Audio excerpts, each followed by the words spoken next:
Tabiriba Madimiteng Tabiriba Sumbo, Ahan Pumaktada, Ikai Kunazari.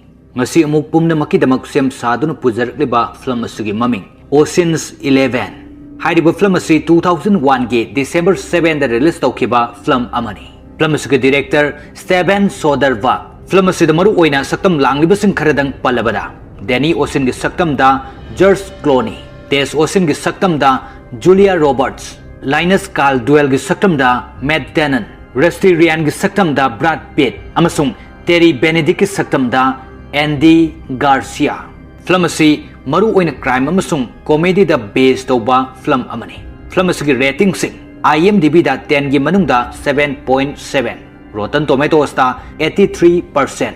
Metacritic da 74%. Aduga Google user singna 87% ge like taukraba adugumlaba award kaya amasu phangkraba film amani. Film asigi wari asi mayamda yamna samna lijage maramde hairiba film asi mayamna soidana yengbiyu. Mayamna film asi yengbiba matamda khara hena gyan tanana bahaiduna wari asi yamna samna mayamda thamjabani. Yamna koithoktana film gi wari da lakjage. Film asi haurakpada Danny Ocean ulai. Mahakna jail dagi tholakpaga maki crime partner Rusty Ryan gi manakta laktuna unarami. Danny Ocean asi jail dagi condition amada thadorakibani. Condition adude maki city adu thadoktuna atoppada chattana leinabani. Adubo Danny Ocean na condition adugi wangmada chatlami.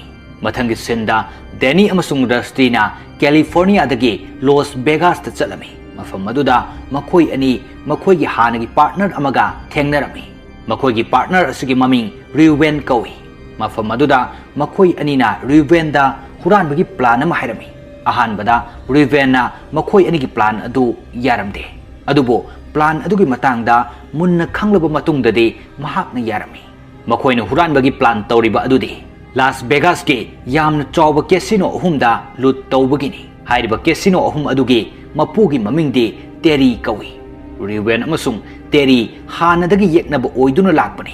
Maramasina Reuben plan adu maru oina yakibani. Plan asigi changadaba paisasing adusu Reuben puthoklami. Makoina lut tawnabagi maramda wa tanarami. Casino asigi manungda khwaidagi chawba casino adugi maming Bellagio kawi.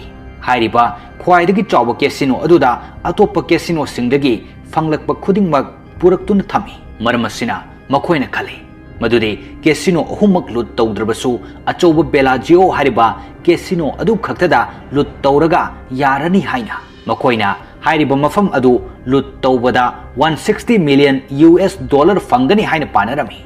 Mathangi senda Danny amasung Rusty na makoi gi tim amasemlami. Hariba tim asida tongan balambi da yamna hai singba mi sing khanduna semlami. Makoi sing adugi maraktagi amana security da yamna expert orami. Aduga amana casino management da expert orami. Khara amana pokhai hanbagi thabakta yamna hai singba orami. Asumna makoina plan adugi damakta sem saduna lerami. Makoina Bellagio casino adugi matangda pumnamak yamna kupna thidoklami. Amasung security kayam lei. Aduga guard singi matamna karam kand oi haiba pumnamak asi khanglami. Makoina Bellagio casino gi security system aduga chap manaba security system copy tawrami. Maramdi mafam aduda makoina security system adu control tawnana bahaiduna. Mathangi senda Terry na khangami. Madudi mahaki ex-wife adu Danny gi girlfriend ni haiba. Terry na Danny gi matangda han khangami. Lut tawgadaba numit asida Danny na mangonda chingnadana bahaiduna mayam mamangda casino aduda famduna lerami. Terry na mafam aduda Danny bu ubaga chingnarami. Maramasina Terry na Danny bu fahanduna room amada lok tawnana bahairami. Room aduda bouncer ama Danny bu phuna bahaiduna lai. Adubo Danny na bouncer aduda hana paisa mayam ama piduna magi mi ohelami.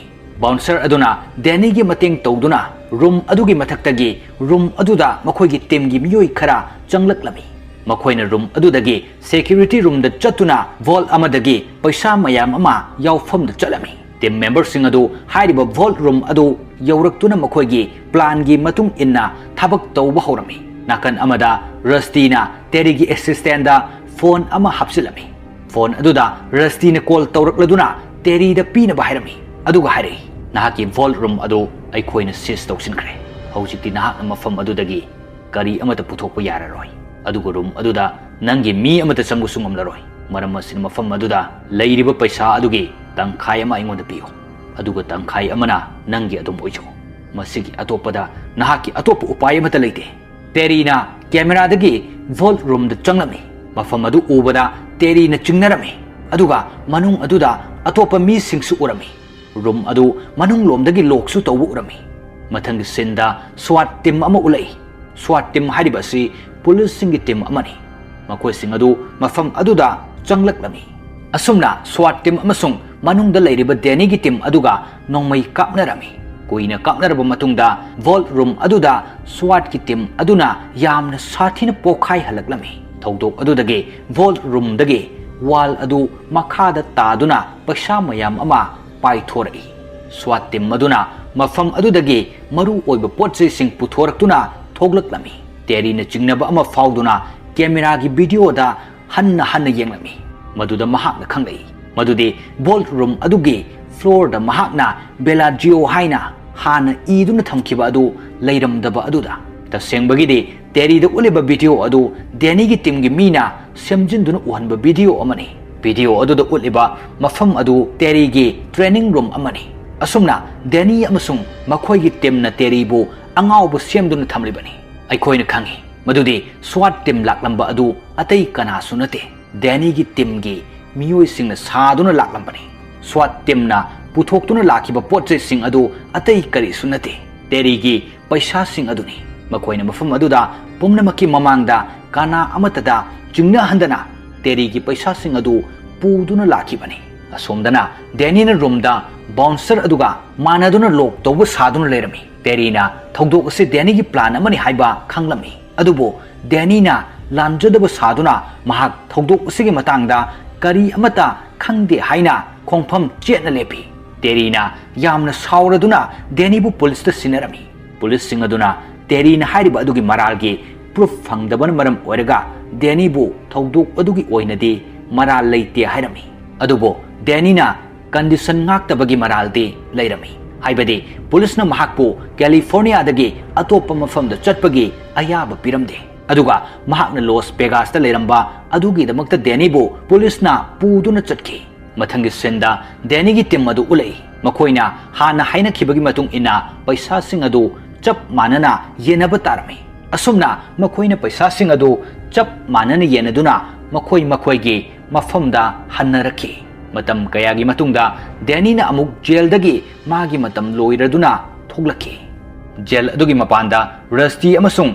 takna Danny bu lawba laktuna lerami aduga makoi mafam adudagi lapna chatki terina hujiksu Danny da chingnarami marmasina teri gi misingna makoi gi matung inaraklami terina asengba adu khangduna mahaki paisa sing adu amuk handuna fangnana bahaina Danny gi matung inahanduna thamlibani asumna matang asida film asigi aroi besar oike mathangi video da amu khara sangna semna bu khonna jarake asigi oinadi pumnamuk pu ikai khumna jaraga matang asida tension jari